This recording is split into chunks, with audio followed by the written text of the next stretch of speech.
Good morning. Just checking to see everything okay? Judge Collins.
All rise.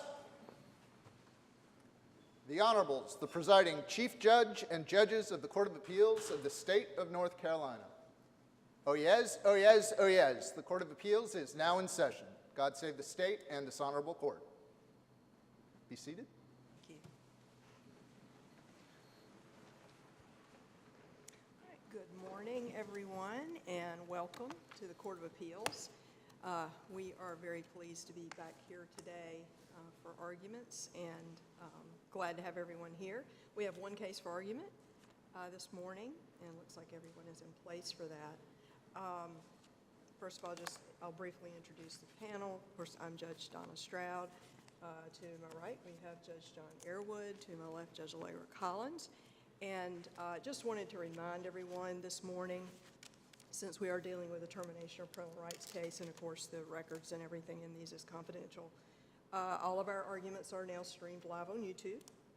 And obviously we have a big audience. So I know you all will take care, and obviously you have in the record in the briefs, but just be careful not to accidentally use a name other than a pseudonym that has been designated, or to reveal any of the personal, private information regarding the child or anything in the case that should not be. Just a reminder for you and for us to be careful about that, since this is being streamed. So, all right, I'm ready to proceed.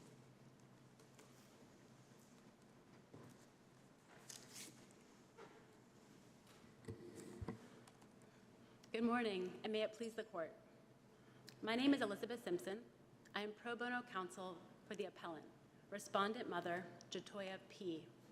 I would like to reserve 10 minutes, please. And remember on the names. Yes, thank you. Jatoya P. is proper? What now?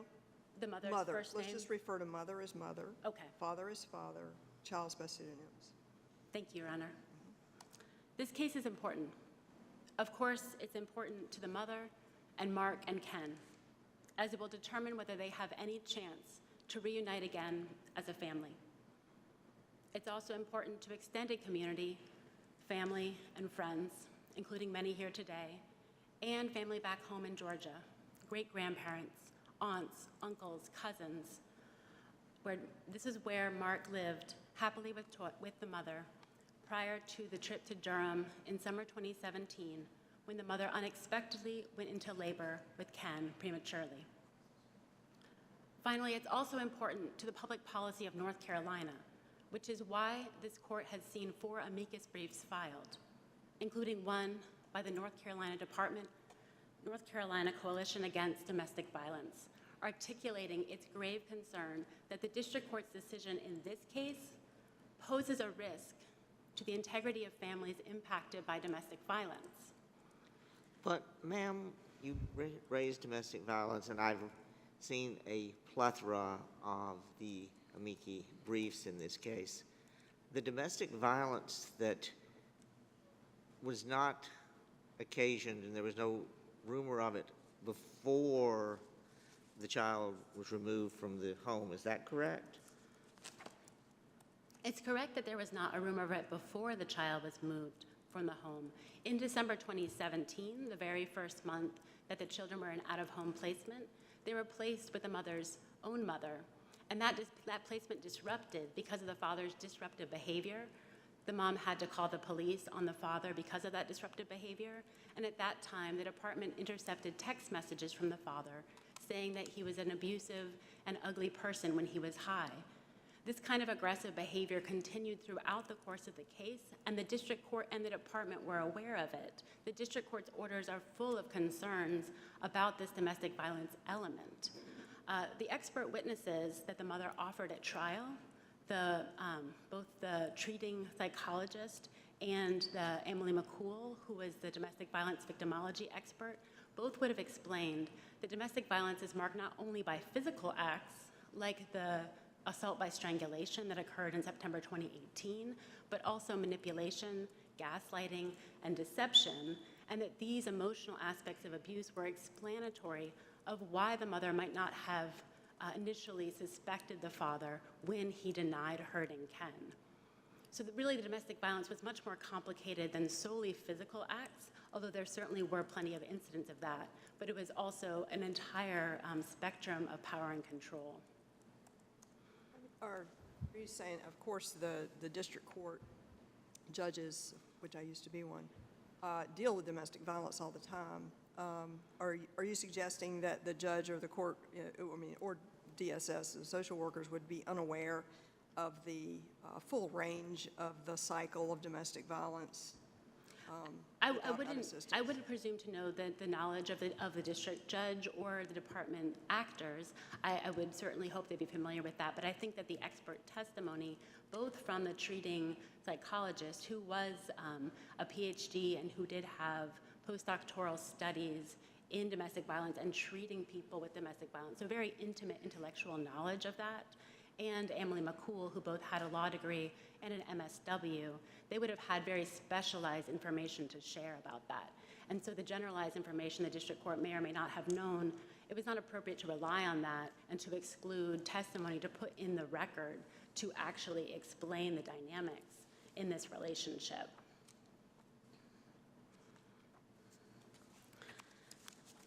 This case, it falls into the category of cases where there is serious infant abuse and 2 caregivers. And initially there's unclarity about which caregiver inflicted the abuse or whether they conspired together. But we know that if it's impossible for the court to tell which caregiver hurt the child, the court may terminate as to both, and that's YYET. And we also know that if one caregiver obviously inflicted the abuse, the district court, pins the abuse on that person, but the co-parent refuses to acknowledge it and refuses to take steps to keep themselves safe, for instance, by separating from the abuser who may still be engaged in acts of domestic violence, then the court can terminate as to both. However, if the district court clearly assigns blame to one parent, as here, and not the other, also as here, it's more like DA, and that was a reunification case. And there have to be additional facts for the court to terminate for both parents. And those facts simply aren't in the record here. In fact, the facts that the court found don't lead logically to the ultimate conclusions of law. DeToya is not like the many mothers in the cases cited by the Guardian. And these are cases where mothers repeatedly fail to protect children from the father's abuse. In those cases, the abuse is ongoing and persistent. And here, in contrast, There was no adverse credibility finding against the mother, just a series of findings of fact that she made progress and took adequate steps to ensure safety. And meanwhile, the district court just put an impossible burden on her to explain one unwitnessed incident. And that incident, the district court clearly assigned responsibility to the father, as she terminated the father under Section A8, that he committed felony assault on a child.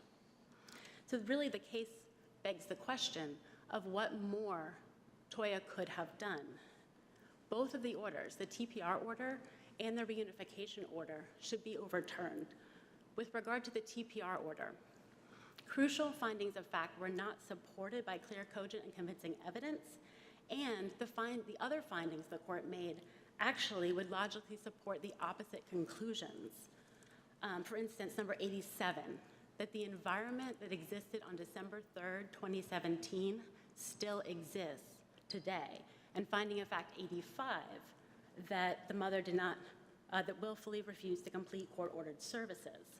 The environment that existed that weekend, from November 30th, a Thursday, to December 3rd, a Sunday, no longer exists. On December 3rd, Toya was partnered with a man who had abused their child and then covered it up and lied about it. On December 3rd, the mother did not recognize or realize that the father had committed that abuse. And on December 3rd, Toya was a visitor to North Carolina. She did not have a home or a stable job or a stable community here. She was a visitor. By the time of the TPR trial, the district court found that the mother had separated from the father. And the district court found that the father was responsible for felony assault on the child under A8, and that the father had pled guilty to felony child abuse. The district court found that Toya believed that the father injured the child, that is finding of fact 66, and that the mother wanted the father's rights terminated. That's on page 836. At that point, neither child was a fragile preemie in need of extra protection, and the mother had done extensive DV therapy, learning about the cycle of violence, and the therapist came and testified that she had gained insight and growth, and that her children were her first priority. By the time of the trial, she had secure housing in Durham, a secure community, a stable job. She was fully compliant with child support, and she had made Durham her home because her kids are here. The real issue in the case is that the outcome was foreordained in 2019, and since then, it's been the outcome that has been judged as opposed to the specific facts. In 2019, the mother visited with Mark. The social worker said the visits went well, that Mark was happy to see her. Afterward, Mark displayed upset behaviors, and the department told Mark's therapist that termination was, quote, imminent. That was in 2019, summer 2019. Termination was finalized in July 2021. On that basis, the therapist recommended that visitation cease between mom and Mark, and it did cease. And then later, a weakened bond was cited as one reason for terminating rights of the dispositional phase. Later, in January 2020, the court received recommendations that reunification be ended as a permanent plan. And this was before the court or the department or the guardian had seen the results of the parental capacity exam, which was finalized just in time for a February 10, 2020 hearing. The psychologist was rushing to get it done because the mother begged her to get it done in time for this hearing. The psychologist had been appointed by the court. She considered the court her client, not the mother. The psychologist consulted with the department about what was needed, got input from the department about the case, and answered referral questions from the department, and gave a very glowing parental capacity evaluation. The psychologist was an expert in forensic credibility. She testified that she found the mother credible and to be willing and able to capably parent her children.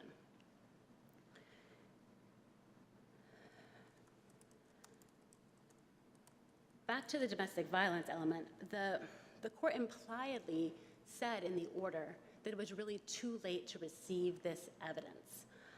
In finding of fact 81, the court said that it could not revise a historical narrative of what occurred based on this evidence. But that was really a legal error because the district court needed to take facts into account up until the time of the termination hearing. It was not appropriate to freeze facts as they were in 2019 or early 2020 as of 2021 when things had changed. This was also problematic with the reunification order because by the time it was signed in October 2020, several of the really crucial facts were no longer true. The district court said that one concern was that there were still criminal charges pending against the mother and that she might have to spend time in prison. But in fact, by the time the order was entered in October 2020, those charges had been voluntarily dismissed by the Durham District Attorney, and the mother had advised the court of that change in circumstances. The court also expressed concern that the mother had never obtained a domestic violence protective order. Again, as soon as the district court expressed that the mother ought to get one, the mother went and engaged herself in domestic violence counseling. That was not ordered by the court. It was not paid for by the department or the court, but the mother went and did that to try and learn about what she was hearing about these concerns.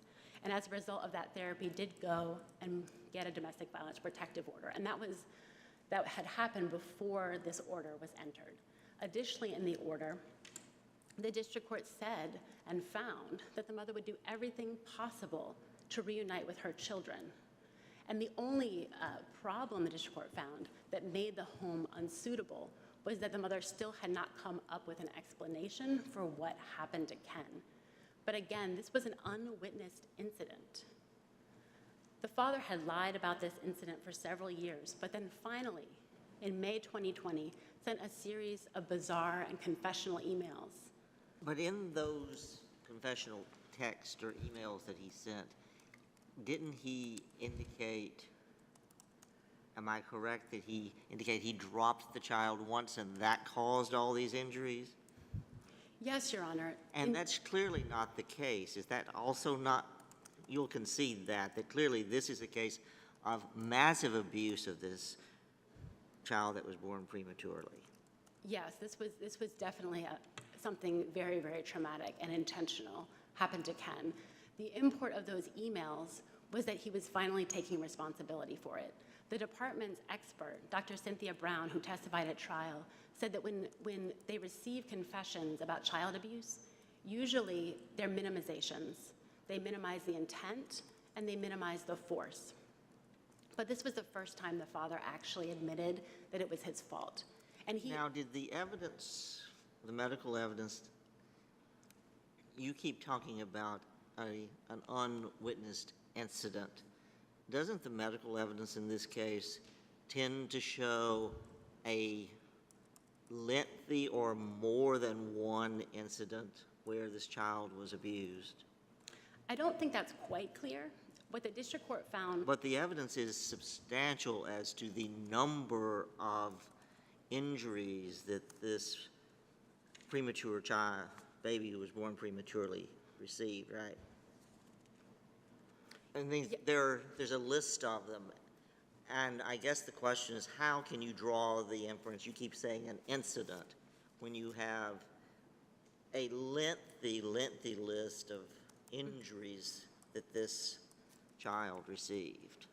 I think the medical doctors never finally concluded exactly what happened, and there are various things that could have happened. What Dr. Brown said, it could have been a violent shaking and throwing of the baby, and then the surmise would be failing to take the feedings and being in that state of shock for some time before being discovered by the mother is what would lead to the low body temperature and losing of weight. Recall But there were that, intracranial brain injuries, is that correct? Yes, Your Honor.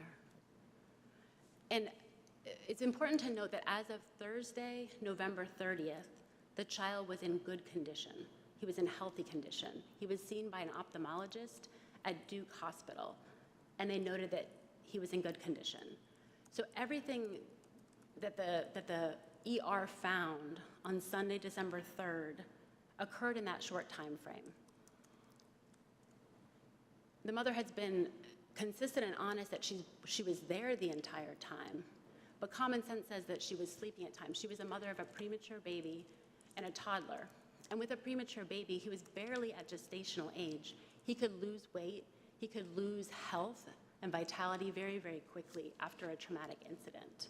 And just so that I'm clear, the finding that there continues to be no explanation for the child's injury and medical condition as it existed on December 3rd is supported by clear, cogent, and convincing evidence, correct? Yes, because when the father provided his partial explanation, which did not fully encapsulate what must have happened, he volunteered to be interviewed by the department, and the department urged him to consult an attorney, and so he never provided that extra information. And the mother did not have that information, and so the court unfortunately did not receive it.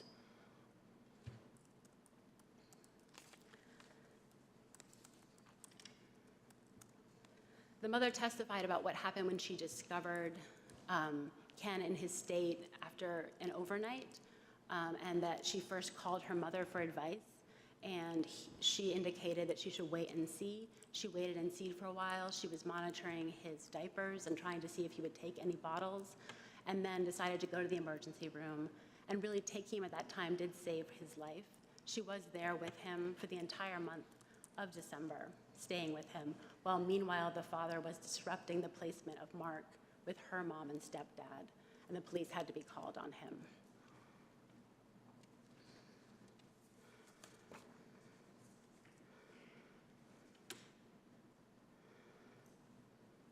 The other point to make is that really the legal analysis as to Mark and Ken has to be done separately. So at the time of the adjudication in 2018, when the mother consented to that adjudication in a spirit of cooperation because she was told that that would help her reunify with her children. At that stage, she didn't know what happened. She didn't understand. It was a mystery. But she consented to that adjudication of abuse and/or neglect in a spirit of cooperation and hoping to reunify. That was a status question, but at this point, the judge needed to decide if the mother abused or neglected Ken, or if the mother abused or neglected Mark. And as to Mark, it's even more attenuated. When he was reviewed by child abuse pediatricians right after the incident, they found him to be developmentally thriving and very well attached to his mom. He had breastfed for 18 months, and he had a very secure attachment. And there really is no evidence in the record that he has ever been abused, and that the only neglect was living in an injurious environment because of the very serious abuse of Ken. So those things must be looked at separately when reviewing the orders.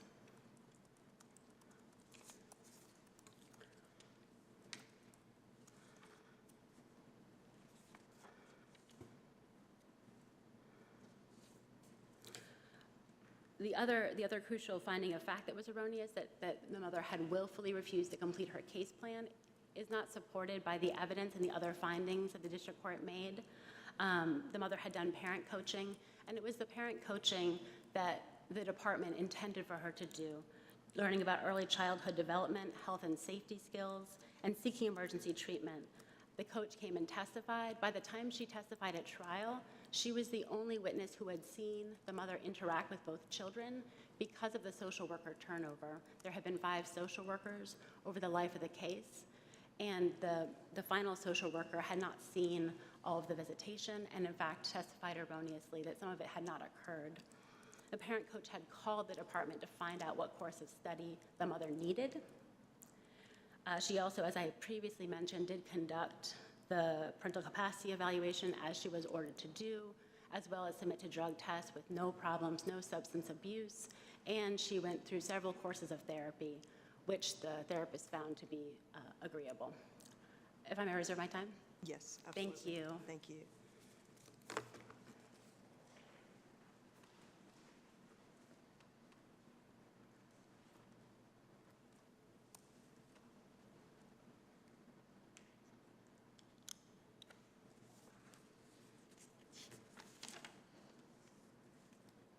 Good morning. May it please the court. My name is Elizabeth Gurney, and together with Derek Hensley, I represent the Durham Department of Social Services. Today, myself and counsel for the guardian ad litem, Michelle Lynch, will evenly divide the argument time. According to the North Carolina Supreme Court's 2020 holding in N. Ray DWP, termination of parental rights proceedings are not meant to be punitive against the parent, but to ensure the safety and well-being of the child. Although the mother asked this court to focus on several other issues today, the trial court's order should be affirmed because the trial court focused on the safety and well-being of Ken and Mark.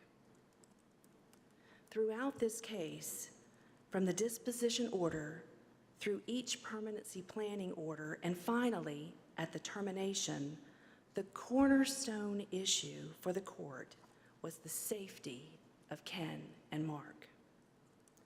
The court's cornerstone was, how did Ken become so terribly injured and in the serious medical condition he was in between November the 30th, 2017 and December the 3rd, 2017, and the risk of that same environment to Mark? What was Ken's condition on December the 3rd, 2017?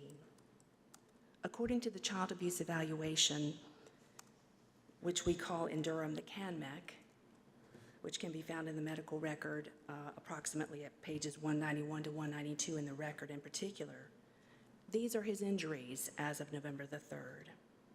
He had 4 left rib fractures, the 4th, the 5th, the 7th, and the 8th, all at various stages of healing. Now, to note, when he went to an ophthalmologist appointment on November the 30th, they did not do a skeletal survey. He had 3 right rib fractures, the 2nd, the 3rd, and the 8th, at various stages of healing. He had a left foot fracture.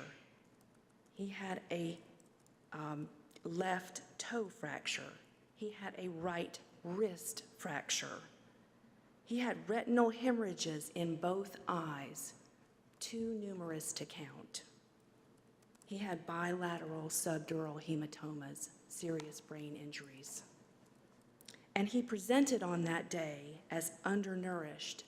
In fact, the expert testified that he was cachectic looking, which means wasted away, she explained at the termination. Hypoglycemic, dehydrated, cold, 94 degrees, and in very serious condition.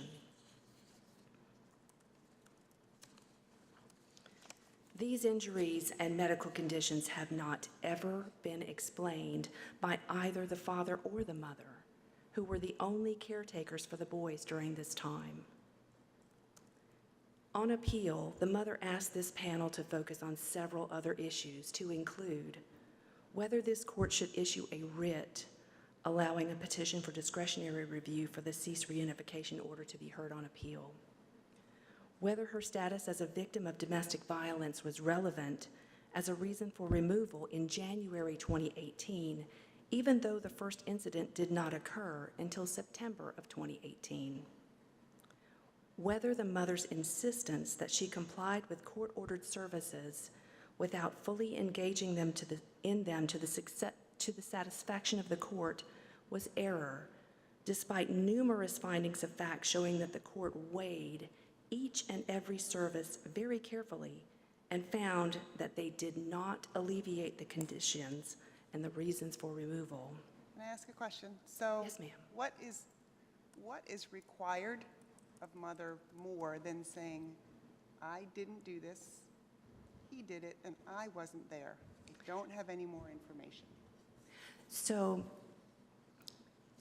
thank you, Judge Collins, for the question. So, the issue of the weighing of mother's failure to explain the cause. So, mother did not explain the injuries, nor did father. And what you heard counsel say in her argument was that the court found, pursuant to 1111A8, that father was convicted of this and therefore the court laid the blame on him. That finding does not lay the blame on him. In fact, 2 expert witnesses at the termination testified, and that is clear and convincing evidence sufficient to find that his explanation does not fully explain all of the injuries that were in the record. And it certainly does not explain the medical condition that he was in on December the 3rd, 2017. Sure, I'm just going to the injuries, Yes, ma'am. although his explanation isn't sufficient. Yes, ma'am. If mother was not there, how can she make his explanation any more sufficient? The evidence showed from mother's own testimony, both at disposition and at termination, she reaffirmed that she was with both of the boys the entire time from November the 30th through December the 3rd at the presentation. She was with both of the boys, and yet she had no explanation for these injuries. But you will concede that it's likely that she slept at some point. She was asked these questions on direct, and she says that she was there, and she contends that she was there, and I would concede that she slept.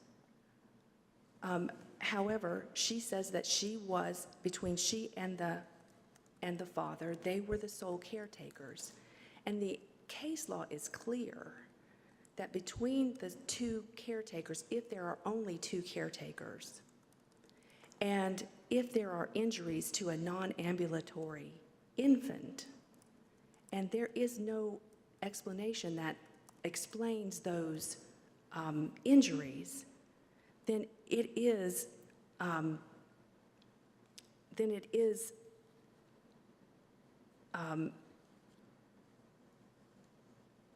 a finding that should be upheld, such that they are jointly responsible for these injuries, because there is no other explanation for them.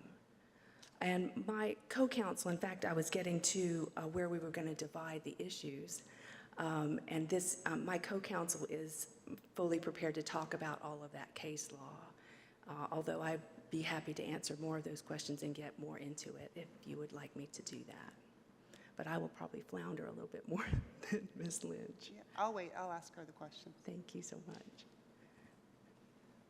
And I didn't know if Judge Arrowood had something. Go ahead. I'll Okay. jump in. And so,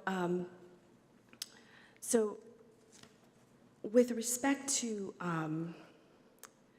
the first issue, with respect to the writ, we are asking that the writ be denied at this time with respect to the cease reunification order.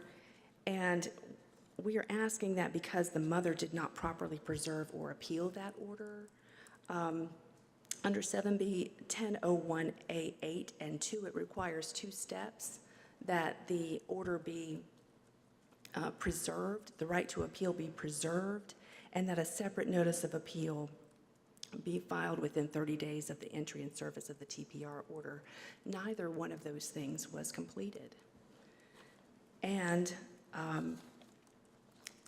the first time we heard about the contest of the cease reunification order was when the writ was filed at the time of the briefs. And at that time, when the writ was filed, there was no showing of merit or error that was committed below within the writ itself. And we would cite State versus Bishop, 2017, and Graham versus Rogers from 1996, which holds that 3 things must be shown: that no appeal was provided at law, and that a prima facie case of error below should be shown, and there should be some merit to the petition. And so we're asking that that writ be denied and that court not consider the appeal of the cease reunification order. And with respect to the domestic violence issues. This, Your Honor, seems to be a bedrock of Mother's contentions. She contends that she was a domestic violence victim. However, the children did not come into care due to domestic violence that had not yet occurred. And therefore, the mother was not ordered to do any domestic violence-related services at disposition. And therefore, the ground of 1111A2 did not contain any services that she did not complete, did not rest on the failure to do any services related to domestic violence. And so the termination was completely unrelated to anything having to do with domestic violence. Could you speak to Mark a little bit and Yes, Your Honor. the lack of, there's been discussion about lack of a bond between Mark and the mother. But then part of that lack of bond was because the department had cut off any, if the psychologist had recommended cutting off any interaction. And so, and you heard the argument about the department was telling the psychologist, well, we're going to terminate the parental rights. And so, can you speak to that issue, please, ma'am? Yes, Your Honor. Or that argument that was made? Yes, Your Honor, thank you. So the visitation for Mark did indeed continue during the majority of the case. In fact, even when Mother was incarcerated, the department continued to make sure that Mother got a chance to visit with Mark. And in fact, Mother was the person who asked that visitation stop during her incarceration. And when she was released from her jail time on her pretrial, the first thing she did was ask that visits start again, and visits did indeed start again. And Mark, at that time, started to have distressing behaviors, and there was a hearing at which there was evidence presented to the district court about these behaviors and distress that he had immediately following the visits. And there is an order, and if I had it, there is an order at permanency planning with details about exactly what those behaviors were at the daycare in particular. And the court found in the best interest of Mark that his visits cease, because of course visitation is in the best interest of the child, not in the best interest of the mother. And so, Your Honors will note that even at the termination, the daycare provider was called once again to speak to that particular series of events. And she did come and testify at the termination as to exactly what she observed as to what was going on with Mark at that period of time, that he was indeed having a reaction to those visitations, that it was distressing to him. And so it was, although it's been implied that the department had an agenda,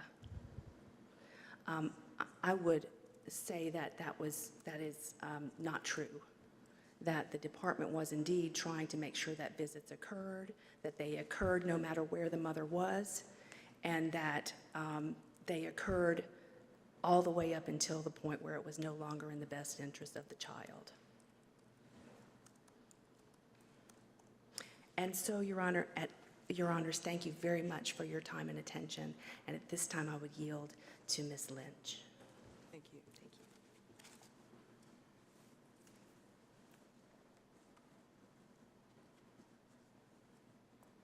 you. Good morning, Chief Judge Stroud, Judge Collins, and Judge Arrowood. I'm Michelle Formival Lynch for the Guardian Ad Litem program. on behalf of the 2 minor children in this case. The fundamental principle in our juvenile code is the best interest of the child. That is the polar star. But before determining the best interest of the child, the trial court must first make determinations of fact and law. That takes place in the adjudication where the trial judge is both the judge and jury. An appellate court is not a fact-finding court. It rules on issues of law. This is your role, and we ask that you rule on issues of law in the mother's appeal. The mother in this case does not accept that this court only rules on matters of law. Instead, she is asking that this court take on the role of the trial court by essentially retrying and reversing the adjudication by making a finding of fact that she was not responsible for the abuse and neglect of her infant son. On that basis, she contends that the court erred in ceasing reunification and concluding there were no grounds for termination of parental rights. She does not want this court to defer to the trial court's discretion and judgment as to witness credibility and all the evidence that was presented throughout these proceedings and all of its rulings from the first adjudication in June 2018 to the TPR in 2021. Simply, the mother is asking this court to do something it cannot do under the law of the state. Let's look at the facts before we get to the main questions of law. First, the adjudication. In this case, both the mother and the father stipulated to the findings of fact made by the trial court. The findings regarding the infant Ken were based on medical records and expert testimony of both the witnesses for DSS and the medical expert hired by the parents. They agreed that it was clear that Ken had experienced physical abuse. In addition to significant trauma to his head, skull, eyes, and ribs, when Ken was brought to the ER, his condition was dire. He had a body temperature of 94, was hypoglycemic, with a blood sugar level of 20. Ken's skeletal survey, head CT, and brain MRI were consistent with non-accidental or inflicted trauma on one or multiple occasions. The court in the adjudication made extensive findings on Ken's condition at the ER. Based on medical expert opinion, it found that Ken was abused and neglected. And based on the parents' statements, the court found that the parents were responsible for the abuse as they were the sole care providers when Ken was injured. The mother's argument in her brief that the court never made a finding that she abused Ken is accurate. While the court did not actually state the mother abused Ken, the court found her responsible, and this is the same thing under our law. In the disposition, the parents argued that Ken's injuries were due to his medical treatment at Duke after his premature birth and prior to his release on November 7th. Despite the fact on November 30th, when he was seen at the ophthalmology appointment, there were no concerns noted, and there was also another appointment right after he was released for a well check, and there were no concerns noted at that point. The parents' expert, Dr. Brown, agreed that the injuries were caused by non-accidental trauma, and Ken did not have an underlying bone disorder that caused his injuries. In the disposition, the court found that Ken was with his mother all day, every day, from his discharge from Duke University Medical Center on November 7th to December 3rd when he was taken to the ER. But the court found that Ken's father was not with him every day due to his work. The adjudication and disposition were not appealed. Therefore, the findings and conclusions of the trial court in those orders are binding and they cannot be reversed. And the authority for that is in YYET. At disposition, the mother was ordered to complete certain tasks in order to remedy the behaviors or conditions that led to the removal of her children.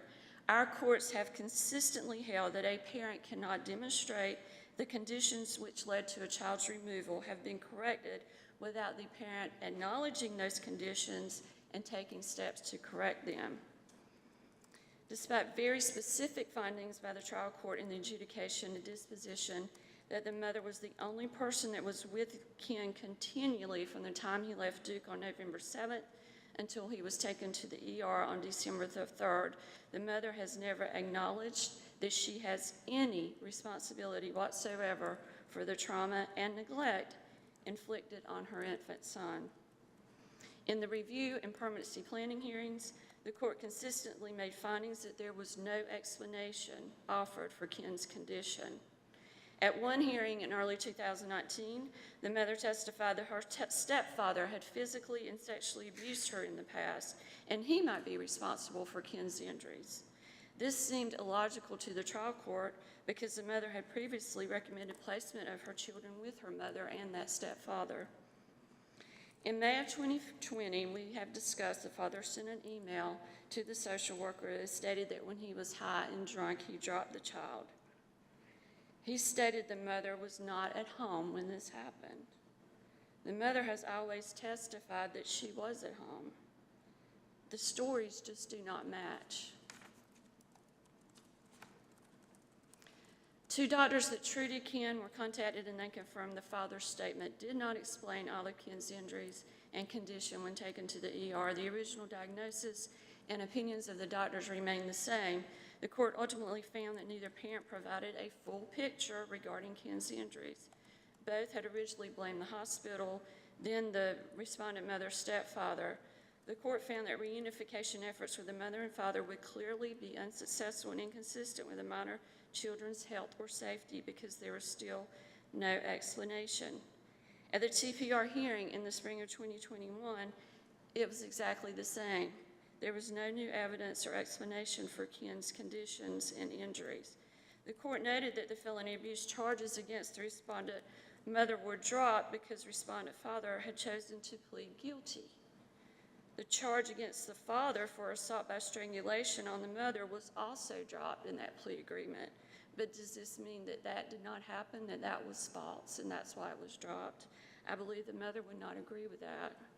Dismissal of the charges against the mother by the district attorney does not mean that this court, the court in which Judge Reinhart was the judge, cannot find both parents responsible for abuse and neglect. Again, the mother testified and gave no explanation for Ken's injuries, and she accepted the father's explanation despite the fact that the doctor originally hired by the parents, Dr. Brown, testified that the fall described by the father did not explain all of the injuries and the condition of Ken at the time he was brought to the ER.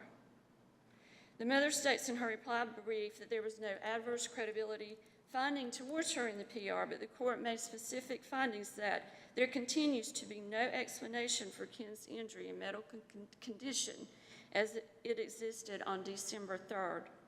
The parents have not provided any plausible explanation that is supported by medical testimony. The court is back to when it originally adjudicated the case, despite the simplistic partial admission of the father. The court, and this is in the court's findings, the court has pleaded and begged for information as to what happened to Ken. It remains unexplained. Is this solely a credibility determination? Could it be possible for someone to be in a household where a child is abused, actually be physically present, and not know what happened?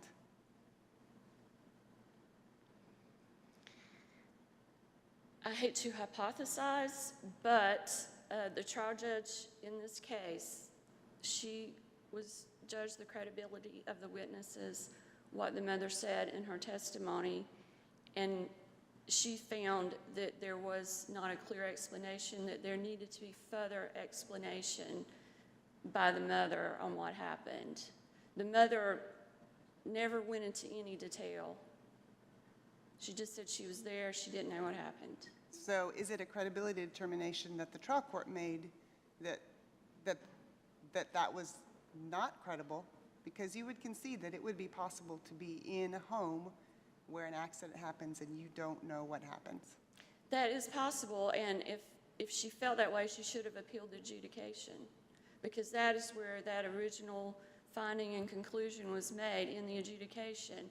And if she did not agree that as the court found that they were jointly and individually responsible, she should have appealed the adjudication, but she did not. So now, the court can't overturn that at this point, at the TPR. If there were new evidence presented, I mean, that may be a case where but there was no new evidence presented. Could it be in the best interest of the child? Could the best interest of the two boys be different? Could it be, could the court have made a different determination of best interest with respect to Mark as with respect to Ken? Well, usually a court, if it finds that one child has been abused and neglected, if a child is in similar age, the courts usually, that is enough evidence to conclude that they both are. And I did want to point out that in the CanMEC that was done for Mark, respondent mother stated in her brief that guardian ad litem made several statements that were conjured from whole cloth regarding the parents' refusal to allow a skeletal survey for Mark. I did make the citations in my brief to medical records pages 10 to 12, in which the doctor stated, I explained to the mother that I had recommended the skeletal survey to fully assess for prior injuries and bone health. The father was comfortable with the skeletal survey, but the mother was not. Thus, it was canceled. Then on page 12, it says, based on the information available at the time of Mark's CanMEC evaluation, we conclude that it appears unknown if Mark has experienced child physical abuse. Parents have declined recommendation for skeletal survey, which limits CanMEC's ability to comment on the presence or absence of previous skeletal injuries. There, CanMEC is not available to comment on Mark's overall health. And when you mentioned earlier about the visitation, when the trial court ceased visitation, the mother did not appeal that. In other cases of infant abuse decided by the appellate courts of this state, where the parents were found to be the sole... Let's go back to your argument about not appealing. She would not have had a right to appeal that particular time. It would have been an interlocutory appeal, is that right? I believe that that was in the cease reunification order, which she's now appealing, and she does not present that in her appeal of the cease reunification order. You're saying she didn't make the argument about it. Right. She did not make an argument that the trial court erred by denying or ceasing visitation. Can we go back to this? It's the adjudication, the original adjudication order. I think it's on page 55 here of the record, 56.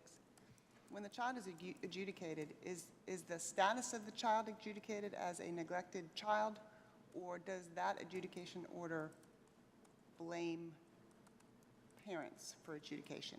Do you understand my question? Is it a status order, or is When it's neglect, it is status. Okay. When it is abuse, there has to be someone identified, because under the definition of abuse, it said when the parents or caretakers either inflict the abuse or allow it to be inflicted. So there has to be someone identified, and the court identified the father and the mother, just as the court did in YYET. And in that case, it pointed out that the adjudication could not be reversed, that it was binding on the court, and it referred back to a 1980s case in Ray Wheeler, where it stated if you want to collaterally attack that order, you can't do that because it's not a matter of jurisdiction. The adjudication is binding on this court. The mother cannot appeal the findings in the adjudication, and she does not challenge any of the findings in the cease reunification order. As for the TPR, she again had no better explanation for Ken's injuries than she did at the adjudication 3 years earlier. I'm sorry, I'm just going to beat a dead horse for a second here. It says, it's order adjudged and decreed, number 1, child is an abused, dependent, and neglected child. There doesn't say anything in there about who is responsible for that, page 59. It was in a prior finding where she talked about that they were the sole caregivers. It's a finding, but I guess my question is, do we have a conclusion as to who the responsible parties are in an adjudication order for abuse? I believe in her concluding that they're abused and then identifying who was responsible as the caregivers. If you look at the case law on adjudications and TPRs, they all point out, the case in Ray KL lists a bunch of those cases, that if the parents together were the sole caregivers when the child was injured and the court finds them responsible, then there's a joint and individual responsibility for the abuse. And the only way that can be separated is if the court does find that it was only one of them. And in this case, the court has never found that. There's never any evidence based on all of these injuries that the doctor said could not have been committed just by the act of the father. It just is not logical that his explanation explained it.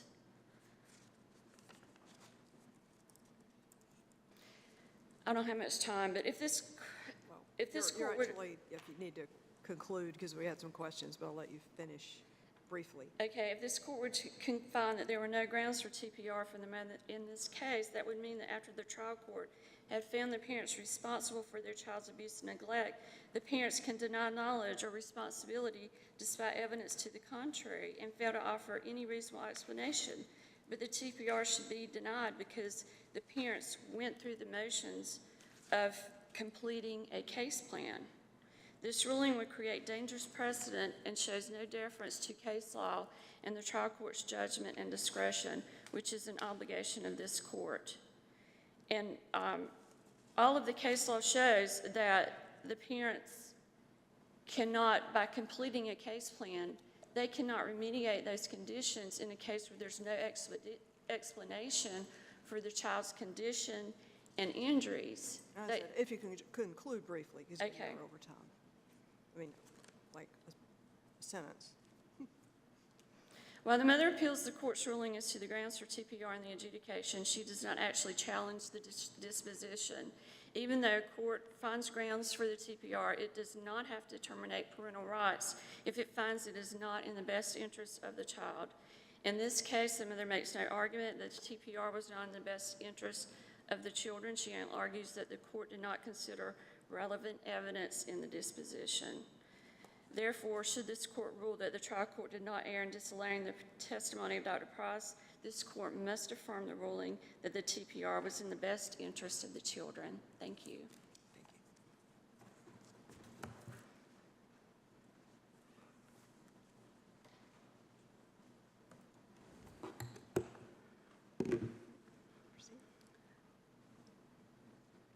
I'll begin with some of the arguments about the initial consent adjudication that was signed in 2018.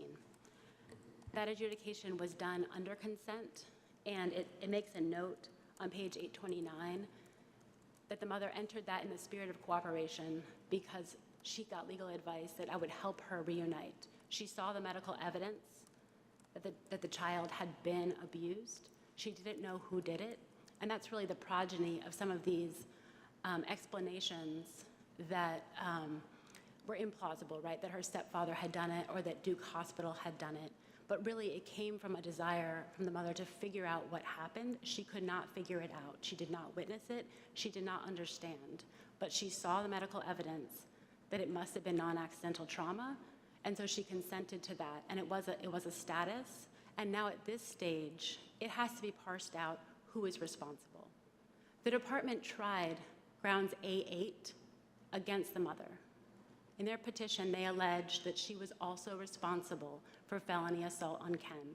And the district court found that they did not prove their case and dismissed that grounds of termination against the mother. So the district court did find that the father was responsible for felony assault and the mother was not responsible for assault. That's the only way to read those two holdings in the conclusions of law together. I think the question in these cases of this nature is often, and it's a question of timing of when someone should notice an issue. And I know that's extremely difficult, obviously, and the trial court obviously struggled with that, as did all the doctors. So, you know, sometimes you have a situation where it's very clear, you know, like there's a serious injury to a child and a parent, the other parent, say, you know, takes the child in for care immediately right away, and it's clear that, you know, that parent, you know, acted quickly as they possibly could. And then you have the other end of the spectrum, you have the cases where a child is obviously suffering prolonged abuse, weeks, months, and a parent's not doing anything. Those are the easy cases, right? Of course, this one is one of those in the middle. And I think the thing that the trial court and the medical experts struggled with was if something, you know, well, obviously there were, based on the medical evidence, more than one event. And we don't know exactly how long a period that went over, but, you know, for a period of time. And that, you know, depending upon, because of the severity of some of these things, the question is like how quickly should mother realize, notice, take action on these things? And the trial court ultimately determined that too much time went by, you might say, for her not to be held responsible. Is that kind of where it came down?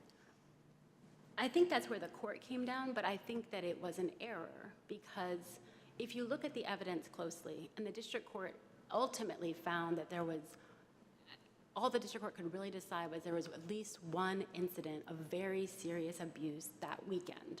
That's the incident that Dr. Cynthia Brown describes as a violent shaking and either dropping or throwing.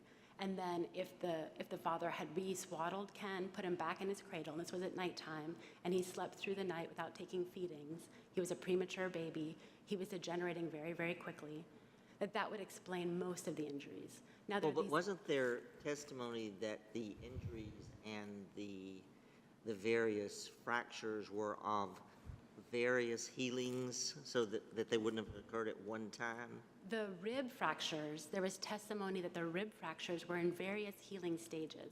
And this is actually a really important point because this is what gave the mother reason to think that the father's explanation that someone at Duke Hospital had hurt him made sense. Because dating back several weeks, he was in the NICU. And so he had seen doctors repeatedly over the course of, first he was inpatient from his birth, August 15, 2017, until November 3rd, 2017. He was in the NICU. And then he was seeing doctors repeatedly. Doctors never noticed anything wrong with Ken until December 3rd. So it would not be reasonable to expect the mother to see a rib fracture. I don't know how they occurred. Nobody knows how they occurred. But it would not be reasonable for her to notice it when all of these doctors whose care he was in over that time frame did not notice.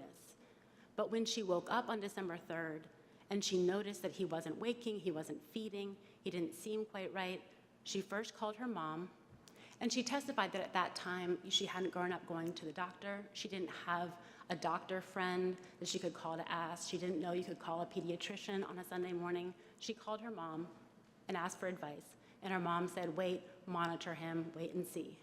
She was looking at his diapers. This is all in the transcript. And ultimately decided to rush him to the hospital. And that did save his life. And she stayed with him the entire month, and she was heartbroken, and she didn't know what happened to him. And her partner, a person that she had 2 kids with, that she hadn't previously known to abuse her children, denied it. Was that unreasonable for her to believe him? Perhaps, but that's again where the domestic violence victimology testimony may have been helpful to the district court to understand why a relationship marked by power and control, including deception and gaslighting, manipulation, that might have seemed plausible. What she did was she consented to that adjudication in 2018 of the status of abuse and/or neglect because she could see that it was true, but she did not take responsibility for the abuse because she didn't do it. There's testimony also at the permanency planning hearing where the social worker said that she had turned down various reasonable plea deals. The reason she did that while sitting in jail pre-trial was because she was innocent. And she ended visitation with Mark while she was in jail because she could see he was upset seeing her through the glass. And as the guardian attorney said, as soon as she was released, she asked to restart visitation, and the social worker said it went well with Mark. He was happy to see her. The parent coach testified at length about these visits and how it was very hard for Mark to leave his mom. And so the coach taught her a technique of giving him a kiss on the hand to hold until the next time she could visit him. There was very good testimony from the parent coach and from the parental capacity evaluator, both of whom spent much more time with the mother than unfortunately the department social worker was able to, given that turnover and the fact that there were 5 social workers on this case from the inception even to the time that visitation was ended. And that decision to end visitation, the daycare provider is not an expert witness, was never certified as an expert witness, and nor was the therapist. Did the therapist ever come to give live testimony, nor was she certified as an expert in the causation of his upset. It's just as plausible he was upset at realizing he was being kept from his mother than that it was something to indicate something nefarious about his mother. And the fact that they ended that visitation, the mother did file a motion soon thereafter to restart the visitation.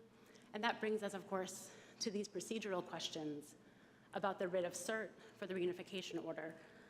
There was an order preserving, or a notice preserving appeal that was filed. It's on page 465. And then the notice that was filed in July 2021 after the TPR, due to attorney error, did neglect to incorporate the earlier preservation. But this court, or the Supreme Court, these courts, as in JH, in their discretion and in consideration of the serious consequences of these cases, will review them if need be, despite an attorney error. I don't think that her rights should be lost because of that.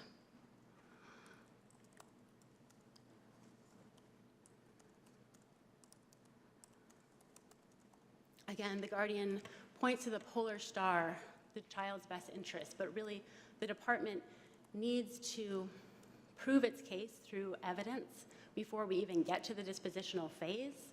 There were certainly errors in the dispositional phase, and the fact that crucial evidence was not admitted, the evidence from Dr. Jessica Price, who would have testified about the differential outcomes for children who are separated from their biological kin versus children who are with non-kin.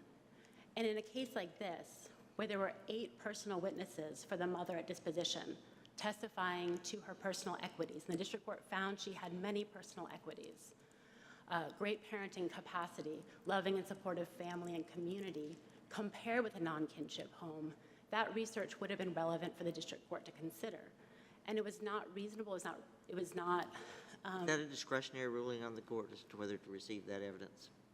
I think in the context in which the district court decided that it was irrelevant because it did not come from North Carolina or Durham, and there's no reason to think that kind of research would be different for kids in North Carolina versus other states, that's a legal question that can be reviewed de novo. But, and I'm sorry, I'm running into That's fine. We want to beyond, but the other side had more time, so I'm going to ask you. But whether or not to admit certain evidence is a discretionary ruling in and of itself, is it not? I've heard what you said, but I'm trying to ask you, how does this get past discretion? I think it's, by argument, is that because she made a legal decision that this evidence was not relevant evidence, that is a legal determination that can be reviewed. It wasn't simply that she said, I don't need this evidence, it's not necessary, because under the statute it has to be relevant, reliable, and necessary. It wasn't the court saying it's not necessary to me, it was the court saying it's not relevant, and that was erroneous. I would just conclude, and if you'll permit me to read, the guardian attorney said that the mother has never taken any responsibility, and that's simply not the case. She testified touchingly and deeply during the trial about her responsibility and how much she regrets what occurred and how everything has transpired. And she said, even though I didn't hurt Ken, I'm still his mom. So it's my duty to protect him, and it's my duty to keep him safe. And having the father, I just wish I would have known. I should have known. So it hurts me that I didn't know.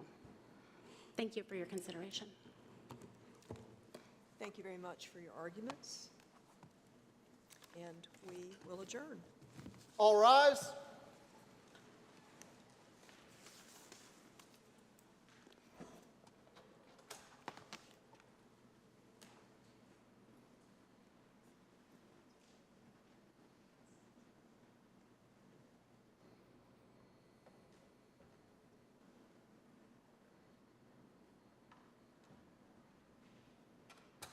This session of the North Carolina Court of Appeals is adjourned.